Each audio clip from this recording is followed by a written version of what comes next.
बिस्मिल्लाहिर्रहमानिर्रहीम। अस्सलाम वालेकुम नाज़रीन, नूर मुकद्दम केस की बात करेंगे।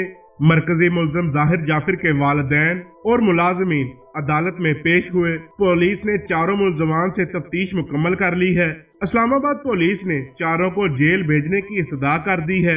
मजिस्ट्रेट ने चारों मुल्ज़मान को जुडिशल रिमांड पर जेल भेज दिया है।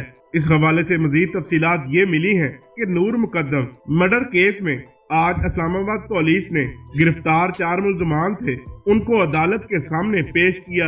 इन मुल्ज़मान में नूर मुकद्दम कत्ल केस के मरकजी मुल्ज़म जाहिर जाफिर के वालिद, वालदा और 2 मुलाजमीन को तफ्तीश मुकम्मल होने पर पुलिस ने इस्तदा की कि इन्हें जुडिशल रिमांड पर जेल भेज दिया जाए, जिस पर जुडिशल मजिस्ट्रेट ने उन्होंने चारों मुल्ज़मान को 14 रोज के लिए जुडिशल रिमांड पर जेल भेज दिया है। चारों मुल्ज़मान से तफ्तीश मुकम्मल करने पर जो चालान है वो 9 अगस्त तक तलब कर लिया है और अदालत ने ये हुक्म दिया है पुलिस को कि वो 14 रोज के अंदर इस मुकदमे का चालान मुकम्मल करें और अदालत में जमा करवा दें, ताकि इस मुकदमे का बाकायदा ट्रायल शुरू किया जाए। इस हवाले से कोई मजीद तफसीलात आई हम आपके साथ लाजमी शेयर करेंगे।